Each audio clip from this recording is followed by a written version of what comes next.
Okay, we're live. Okay. All right. Yeah. Hope everyone had a good Christmas, an unproductive Christmas, because as I always say, you're never supposed to be productive on a holiday. Hope you all ate a lot, because that's also what you're supposed to do on a holiday. And spend time with family or friends, or do whatever you people do. So anyway, but the holidays are almost behind us. We have New Year's or New Year's Eve anyway, which was on Sunday. So we have two holidays back to back on a Sunday this year. But just put Christmas behind you, and just don't even think about New Year's, and just pretend like this is just an ordinary Wednesday night. Because we actually, I don't think, have a whole lot to talk about. But every time I say that, I end up running the full hour. But we're on the last vision, and a lot of what I would say I've already kind of said in other visions. So yeah, it might be kind of short tonight. But yay! But after the eight visions, obviously we have the famous, or perhaps infamous, last half of Zechariah, where we don't know when this was written or who wrote this or all that wonderful stuff. But we'll get into all of that next week, after the holidays are really over. So anyway, we're gonna split this up into the vision, which is the first 8 verses, and then what happens after the vision, which I don't really know what to call, because you could call it an oracle, like some of the other visions had an accompanying oracle, although this isn't really like the other oracles that we've seen in the other 7 visions. So yeah, we don't really know. We're just going to call it the last half of chapter 6 and roll with that. But anyway, we're going to focus in on the vision for a little bit, which is the first 8 verses. So Zechariah chapter 6, starting in verse 1. I turned and raised my eyes and looked, and behold, 4 chariots were coming from between 2 mountains, and the mountains were made of bronze. With the first chariot were red horses, with the second chariot black horses, with the third chariot white horses, with the fourth chariot dappled horses, strong steeds. I answered and said to the angel who talked with me, What are these, my Lord? The angel answered and said to me, These are 4 spirits of heaven, who go out from their station before the Lord of all the earth. The one with the black horses is going to the north country, the white are going after them, the dappled are going towards the south country. And the strong steeds went out, eager to go, that they might walk to and fro throughout the whole earth. And he said, Go walk to and fro throughout the earth. So they walked to and fro throughout the earth. And he called to me and spoke to me, saying, See, those who go towards the north country have given rest to my spirit in the north country. So yeah, not that this is super important, I guess, compared to, I guess, the point that I was trying to make last week when we covered the 6th and 7th visions. But I do think it's kind of interesting, especially since I went through all the trouble of making that chart from last week. Yeah, what is sort of the intro to this vision and the general structure of this vision? The prophet, once again, raises his eyes. In verse 1, then I turned and raised my eyes and looked, and behold, 4 chariots. So once again, this is similar to visions 2, visions 3, and vision 6 that we covered last week. You always or often have a dialogue going on between Zechariah and the interpreting angel. And we have that here as well. Zechariah is the one who's doing the questioning, and he asks, What are these? And this is the exact same question he asked in visions 1 and visions 2. And then as far as, is this, the things happening in the vision, is this something known and seen on the earth? Is this something tangible?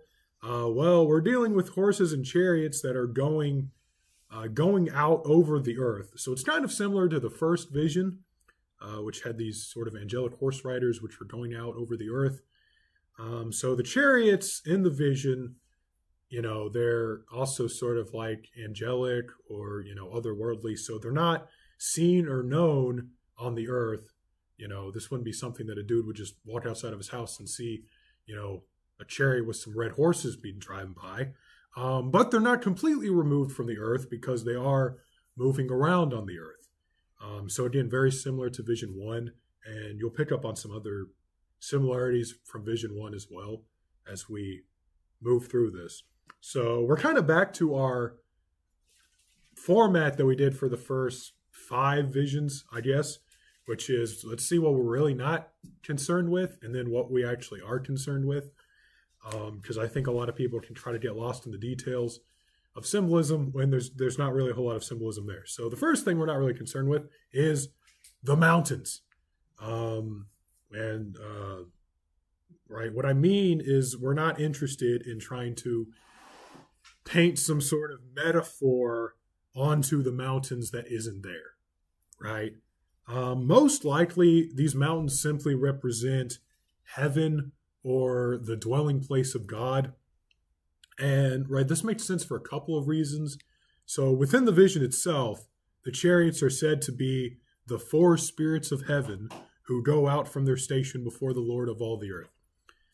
So again, this vision is occurring at least in part in the heavenly council, which, we talked about last week. Just about all of these are occurring at least somewhat in the heavenly council or involve people from the heavenly council.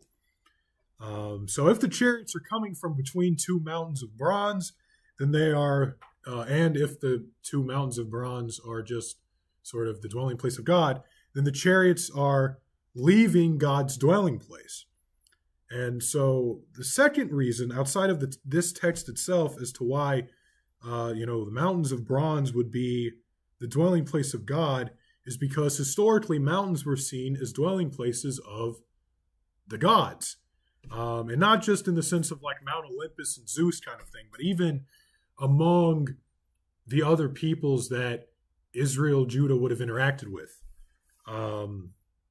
Gods that were mentioned in the Old Testament. The Canaanites thought that Mount Zaphon, I hope I'm pronouncing that right. My Canaanite is a little rusty. But, basically a mountain, that was the dwelling place of their gods, at least some of them. And you see mention to that mountain in the Old Testament and various places.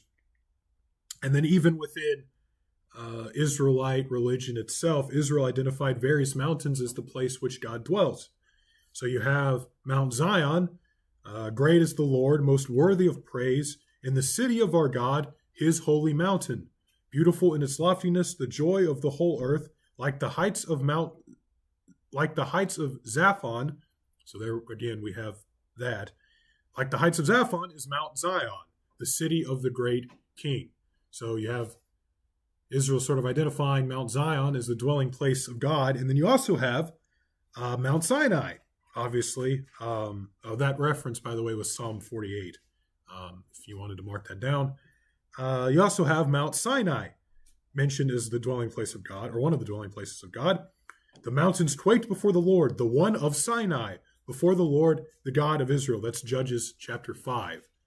So when I say, once again, that we're not concerned with the bronze mountains, right, I mean, there is some symbolism here, and this is important to the vision, but we don't want to sort of paint a metaphor onto the mountains that isn't there, right? We all love those passages in Daniel and Revelation, and, it's got like dudes made out of like iron and clay and all this stuff.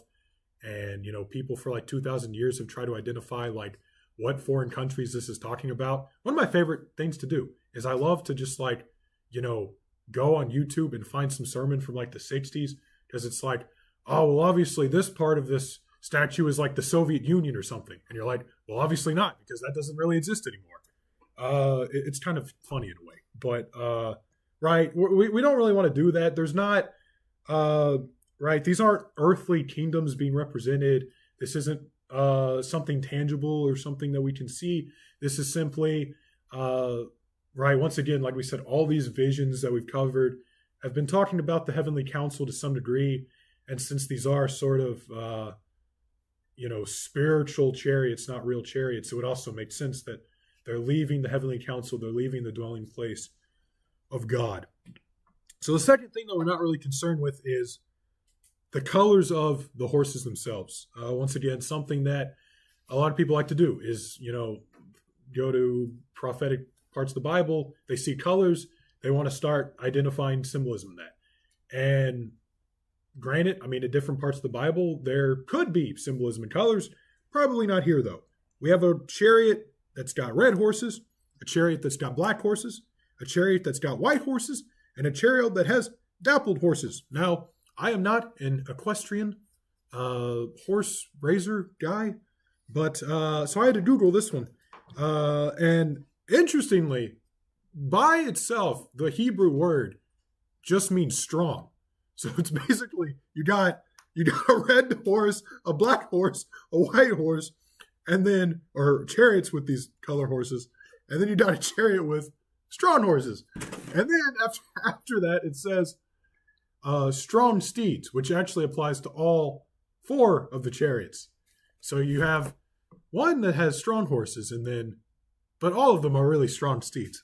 It's interesting. But the Septuagint, which again is the Greek translation of the Hebrew Bible. So what I'm about to read would be the English translation of the Greek translation of the Hebrew Bible, which at this point, how close are we to an actual, the original? We can't really tell. But it actually reads that the horses were piebald, which is another word I had to Google, and ash-colored.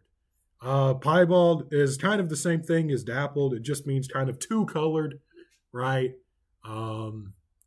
Got kind of like splotches of different colors on it. Yeah. And then ash-colored, obviously, is gray. And so some people prefer to leave it as gray. The New Living Translation, the Contemporary English Version, just translated as gray. Some prefer to just kind of leave it unknown and use the dappled language, which isn't really a color in and of itself, but they just kind of leave it like that. Some people prefer to just remove the word altogether and just not have a color or really anything assigned to this horse. But we're just going to say that it's gray. Why not? So we got a red horse with chariot with red horses, chariot with black horses, chariot with white horses, and a chariot, for all intents and purposes, with gray horses. And, for all of you who've been paying attention to Lester's study in Revelation, this is kind of similar to what we see in Revelation 6. You got a kind of a different order, but you got a white horse, a red horse, a black horse, and a pale horse, and that pale can also be gray colored. So kind of the same thing we got going on here. So should whatever symbolism, if any symbolism, from Revelation 6 be placed on the horses in Zechariah 6? No, not really. There's no reason within, Revelation to make us think that it has to do with the same thing from Zechariah or vice versa. That's, there's just not really any argument there to be made. Yeah, I mean, there's just not really any argument there. I mean, other than maybe some sort of like thematic or literary, hearkening back to Zechariah kind of thing. But yeah, we don't want to try to say that these are like the horses from Revelation or something. Right. And then other people, have tried to speculate, well, maybe that these are world powers, at the time of writing. And that option also, doesn't really work. And even then, even if it is world powers, like no one can really agree as to which world powers they even represent. Right, the underlying significance, if any, of the color of the horses, it doesn't really, it's not there. And if it is, we don't know what it is. If the colors represent world powers, then why is Zechariah concerned with world powers all of a sudden when, right, he's always sort of focusing on Judah or, right, maybe talking about Babylon. It would be a drastic shift of focus. And like I said, there really isn't anything in the text that would lead us to believe that there's significance in the color of the horses. So anyway, that's sort of what we're not really concerned with. And then what we are concerned with is the idea of rest. And this is specifically found at the very end of this, in verse 8. The interpreting angel, he called to me and spoke to me, saying, See, those who go toward the north country have given rest to my spirit in the north country. So, we have the description of the mountains and the horses, and then sort of the real meaning, I guess, of the vision is found in verses 7 and verse 8. The strong steeds which go out to and fro throughout the earth, once again, very similar to the first vision of the angelic horse riders. The only difference is that in the first vision, the interpreting angel asks, O Lord of hosts, how long will you not have mercy on Jerusalem and on the cities of Judah, against which you were angry these 70 years? Now, in chapter 6, verse 8, the interpreting angel says, See, those who go toward the north country have given rest to my spirit in the north country.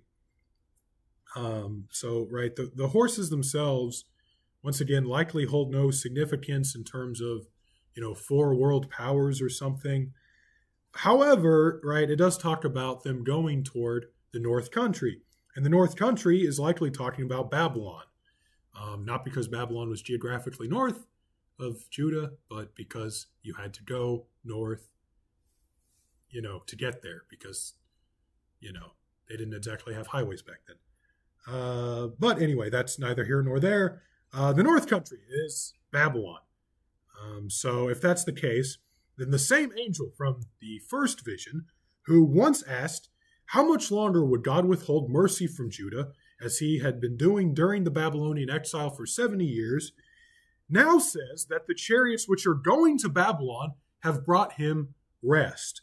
So it's all kind of coming full circle. And if you remember, the angelic riders from the first vision declared, all the earth is resting quietly. However, I noted that it's often called sort of the restless night of waiting, which is kind of ironic, but it was a restless night of waiting for the angel, right? And it's also been said that perhaps that was a problem, that the earth was resting quietly.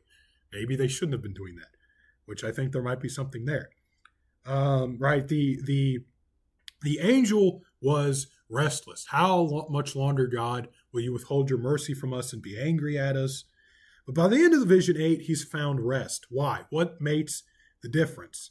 Well, once again, the very early stages of the institution of the Messianic age have made the difference. And we specifically noted in visions 4 and visions 5, where you have Joshua and Zerubbabel, strengthened, anointed, and linked to Branch, who is the one who would initiate a time of peace, and as we identified as Jesus Christ.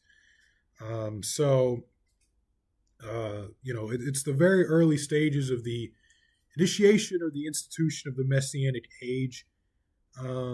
But we go beyond Joshua and beyond Zerubbabel, and the building of the temple itself was linked to the institution of the Messianic age. So we have visions 4 and 5, which deal with Joshua and Zerubbabel, and then also even vision 3, which kind of talks about the temple, and then you have the other visions as well, which tie into Babylon, which destroyed the temple, which obviously necessitated the rebuilding of the temple. So all that to say, all these visions in some way have something to do with the institution or initiation of the Messianic age to some degree. Obviously, some more than others, like visions 4 and visions 5. But all 8 visions, in some sense, are talking about that. And if that's the case, then these chariots bring rest to the interpreting angel by bringing what to the world? The 4 chariots, or the 4 spirits of heaven, that go out to the world, which brings rest to the angels. So what do these chariots bring? Well, if he was at rest in the first vision because God was angry, unmerciful, and distant, then somehow what these chariots are bringing to the world are, causing God or declaring God to be happy, merciful, and near. again, all three of these would lend to a sort of proto-messianic interpretation of this passage, especially given the fact that rest and peace is directly linked to branch. Right, go back to chapter 3, verse 10. Right, this is right after the whole "my servant, the branch." In that day, says the Lord of hosts, everyone will invite his neighbor under his vine and under his fig tree. Rest, peace, right? Linked to the branch. And then now in chapter 6, the interpreting angel says, I have found that because of what these chariots are bringing.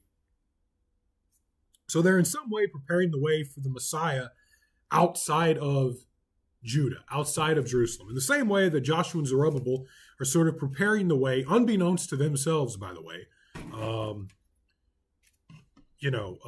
There is a thing called progressive revelation, and this is not a crazy belief, but yes, not every single person in the Old Testament had a fully formed doctrine of the Trinity. Not every single person in the Old Testament knew exactly what the Messiah would look like. And I mean, this even carries over into the New Testament when you have entire groups of people that straight up miss the Messiah because they think he's going to become a conquering warlord. So, right, you have this progressive sense of revelation. So don't think that Joshua and Zerubbabel met the pre-incarnate Jesus Christ who introduced himself and said, "Hi, I'm the branch that Zechariah was talking about," right? Right. This was sort of, hinted on, built upon, and then fully revealed, obviously, with the death, burial, and resurrection of Jesus. But in Jerusalem, in Judah, you have Joshua and Zerubbabel, sort of unbeknownst to them, preparing the way for the Messiah by rebuilding the temple, reinstituting sacrifices, all of that. Now, right, we have these chariots which are in some way preparing the way for the Messiah throughout the whole world, outside of Judah and Jerusalem. And we could speculate as to exactly what this looks like, but that doesn't really matter. What matters is that now the whole world is being included as something that must be prepared before the Messiah arrives. And, there's been thousands of books and articles and sermons about how it really was like the fullness of time, the perfect time for Jesus to be born, right? I mean, you have, you kind of think about it loosely from a historical perspective, and you're like, man, that was terrible, just like Rome and all that. Actually, it was very good that Jesus was born during the time of Roman occupation. Romans built roads, so the gospel's being sent forth throughout, the known sort of world at that time. You can get around a whole lot easier thanks to Rome, right? Rome brought peace. There was no longer constant fear of war, and if there was, Rome's going to take care of it, so what do we care? It was actually a very good time for Jesus to be born. But that's not even what I mean here when I say sort of preparing the world for the Messiah. That is a little bit simplistic, right? These chariots are leaving the place where God dwells, right? Like we said, the two mountains of bronze, that's just the dwelling place of God, the heavenly council. They're leaving that, and they're going throughout the whole world. So these aren't just mere angelic watchmen, like from the first vision, but they're the four spirits of heaven. In other words, God's dwelling place itself is now extending to the whole world, right? And that is sort of preparing the way for the Messiah, whose message would go to the whole world. And obviously, in one sense, the God's dwelling place always was the whole world. But we see even Jesus himself say, right, a time is coming and has now come when the true worshipers will worship the Father in spirit and in truth, for they're the kind of worshipers the Father seeks, right? Obviously, this is in response to that lady that says, well, you guys worship on this mountain and we worship on this mountain, so where do we worship, right? And Jesus basically says, right, God is not bound to a physical location. All right, I mean, so obviously in one sense, yes, God has always been omnipresent, but, there is within the coming of Jesus and the sending out of the gospel, right? The very direct revelation of who God is no longer primarily bound to Israel or Judah, but it's, right, the whole earth over time. So the very visible manifestation of God's power and message would soon go to the whole world. And as a result, the whole world will hear God's message and will worship God in response to this message. So that's pretty cool, pretty important. And once again, right, all of these in some degree, it's sort of the proto-Messianic era. You can't really put like a hard start date on the Messianic era because, like we said, I mean, you would think, well, it's the birth of Jesus, but then you have to go back to, well, I mean, you have all that like prologue stuff in Luke, so like that's pretty important. And then, you keep going back, and I mean, even, Joshua in chapter 3, it said, you and your companions, they're a sign of my servant branch, which we said is Jesus. So yeah, pretty cool stuff. And once again, goes to show you the relevancy of God's message way back in Zechariah's time, at the time of Christ, and even for us now. So anyway, that's the vision itself. I guess I will pause and ask, does anyone have questions or want to add anything to that? That honestly, in my opinion, was a lot more straightforward than Vision 7, 6, and 5. But if anyone has anything. Okay. Yes? Okay. All right. In that case, we'll finish it off with the, once again, untitled last half of this chapter. Don't really know what to call it. It's kind of an oracle. It's kind of not an oracle. So, yeah. Starting in verse 9. Then the word of the Lord came to me, saying, receive the gift from the captives, from Heldai, Tobijah, and Jedediah, who have come from Babylon, and go the same day and enter the house of Josiah the son of Zephaniah. Take the silver and gold, make an elaborate crown, and set it on the head of Joshua the son of Jehozadak the high priest. Then speak to him, saying, thus says the Lord of hosts, saying, behold the man whose name is Branch, or the Branch. From his place he shall branch out, and he shall build the temple of the Lord. He shall bear the glory, he shall sit and rule on his throne. So he shall be a priest on his throne, and the council of peace shall be between them both. Now the elaborate crown shall be for a memorial in the temple of the Lord for Helam, Tobijah, Jedediah, and Hin the son of Zephaniah. Even those from afar shall come and build the temple of the Lord. Then you shall know that the Lord of hosts has sent me to you. And this shall come to pass if you diligently obey the voice of the Lord your God. So, I guess before we get into the sort of 3 bullet points that I have there, let me just say, right, keep in mind the vision, which, right, there's even arguments as to how linked this oracle thing is to the vision itself. Some people argue that this is sort of the start of the second half of Zechariah, of Zechariah, that we can't really place a firm date on. And other people have even said that this was a ways after the vision itself. I think it's probably connected, and we're going to get into that. I think chapter 7 is probably really where you can split it up into part 1 and part 2. But right, keep in mind that the vision is about, right, spreading God's message, spreading out God's message to the whole earth, spreading God's peace, his nearness, his mercy, right? Sort of the inverse, once again, of everything that the angel was lamenting in the first vision. And then also, right, how does the last half of chapter 6 sort of relate to these themes? We need to tread carefully here, right? Because as I've said before, and I'm sure all of you are tired of hearing me saying, right, prophecy is very relevant to the time in which it's given. So we don't want to lean so far into a messianic interpretation that we miss the fact that this vision, was given to Zechariah and the people of Zechariah's time. And we do actually have a reference to Babylon, although indirect, within the vision itself. And even in the last half of chapter 6, we have mention of a temple, which we know historically was in the process of being built. We have talks about that in the other visions that we've hit on. Right. So, I mean, we do have sort of this messianic language. We also have, right, real things going on. The building of the temple. We have Babylon and all these different things. So tread carefully. Anyway, first thing that I bullet pointed, it just says real people.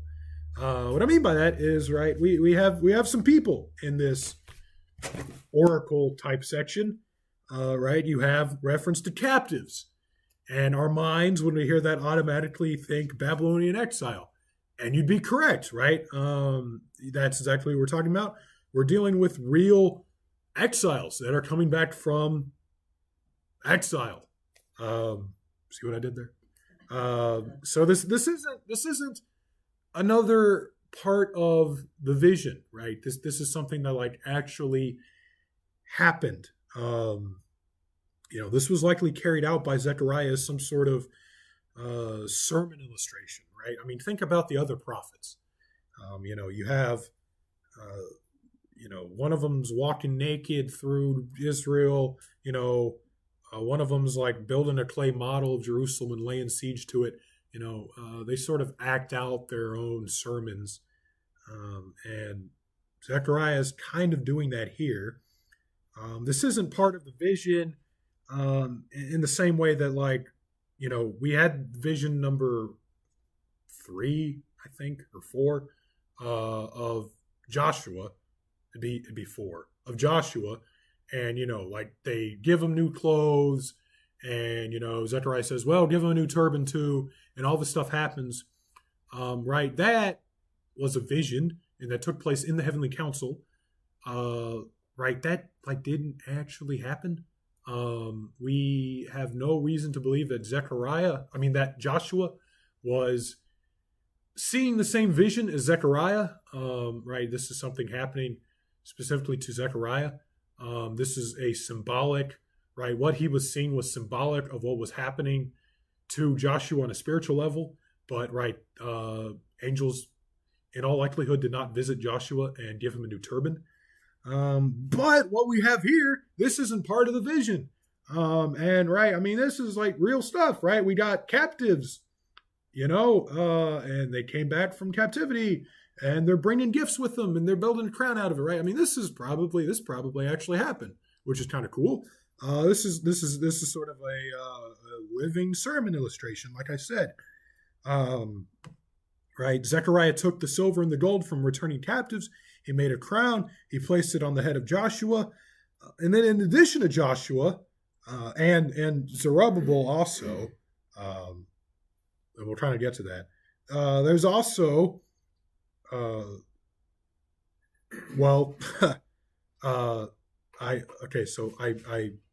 made a typo in my thing. That's why I was confused. In addition to Joshua, you also have Zerubbabel, and he's sort of indirectly mentioned, right? You have this other person along with Joshua who's going to kind of like, in verse 13 it says, "The counsel of peace shall be between them both."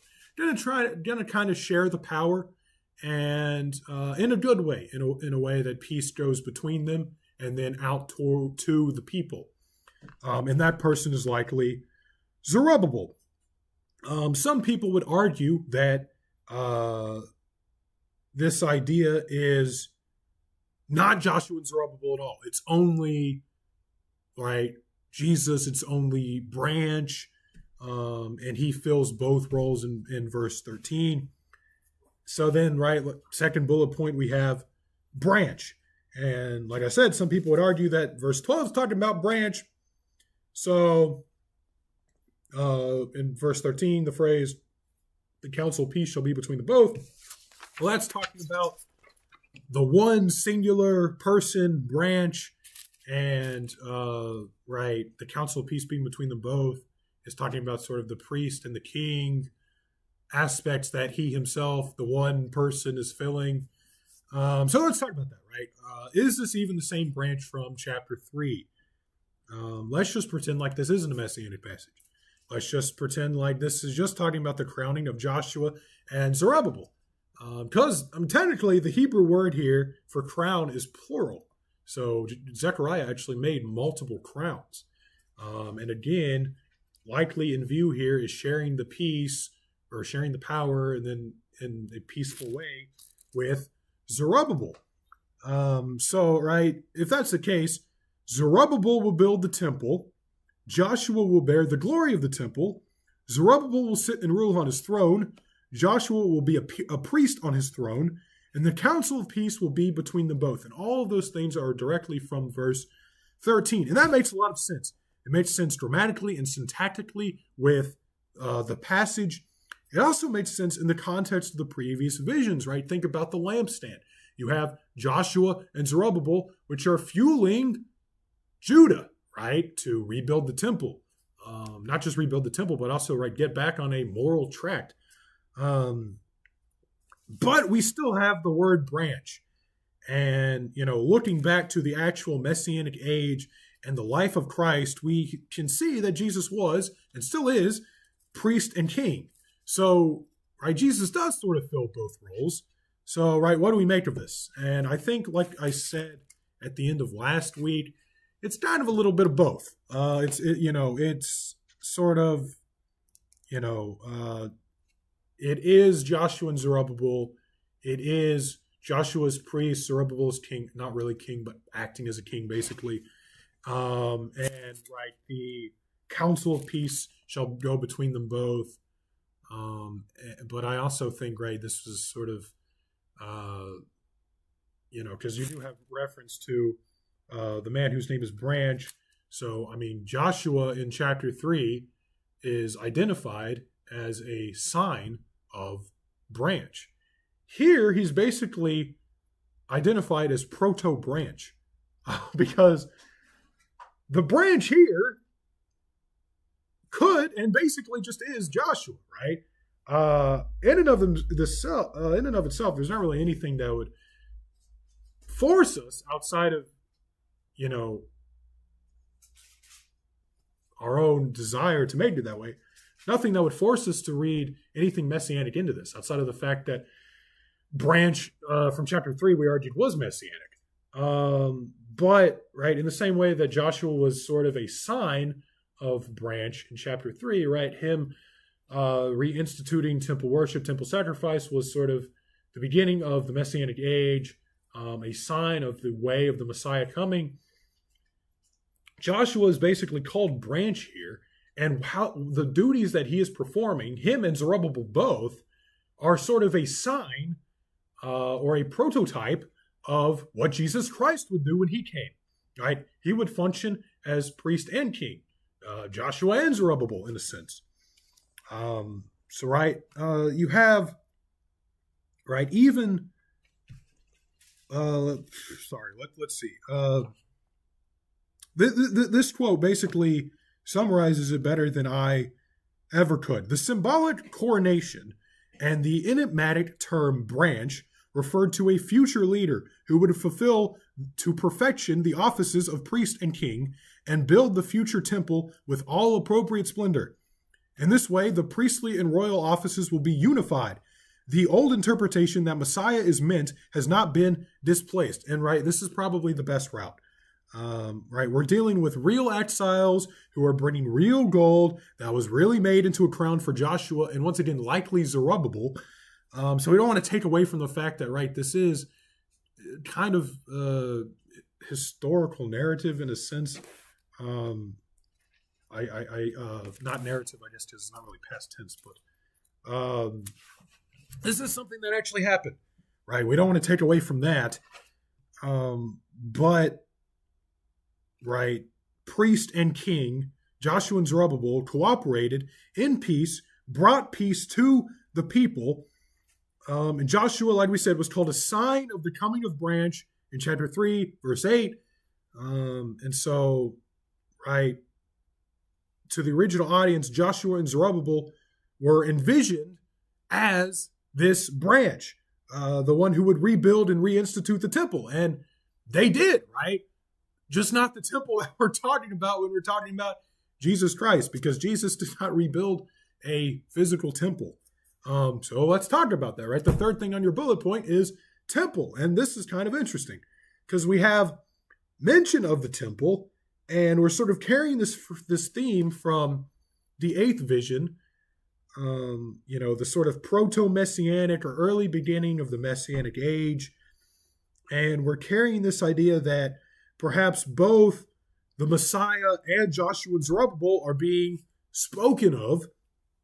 So with these two concepts in mind, could it also be that we're dealing not only with the rebuilding of the Jerusalem temple, but also something else, a different temple or a different kind of temple, right? The eighth vision was all about God's dominion, God's dwelling place going out over the whole earth. And if this is the case, if this idea of expansion is still in view in the last half of chapter 6, then maybe this whole idea of the temple is referring to something beyond the Jerusalem temple, right? Even those from afar shall come and build the temple of the Lord. So once again, like Joshua and Zerubbabel were sort of proto-branch, we have here sort of proto-spiritual temple, right? In the immediate context, those from afar are coming to rebuild the temple, right? This is talking about the Jews in exile, not only in Babylon, but sort of spread, right? The diaspora, spread out throughout the earth, and they're coming back. And when they're coming back, they are helping to rebuild the temple. That's sort of how the original audience would have understood this. Okay, we have this idea of branch, bringing peace, we see in chapter 3, now cooperating in peace, Joshua and Zerubbabel bringing peace to the people, also rebuilding, reinstituting the temple. Then we have, right, people from afar. Our people have been scattered, displaced. They're coming back. They're rebuilding the temple. They're helping Joshua and Zerubbabel, right? Like we said with the olive tree, Joshua and Zerubbabel are fueling Judah and empowering the people to rebuild the temple. So this is sort of proto-temple, right? Just as, it was likely unknown to the original audience that, a second branch was being, was sort of in view in verse 13. The original audience, once again, progressive revelation, they didn't really have a full understanding of Jesus Christ, and they probably didn't even recognize these passages as messianic. In the same way, the fact that a second temple or a third temple, not the second temple that Zerubbabel was working on, but another temple being spoken of in the passage, they likely didn't know that was at view here in verse 15. The point that we can fully grasp is that, right, just as Joshua and Zerubbabel functioned as priest and king, they empowered the people of Judah to rebuild the physical temple of Jerusalem.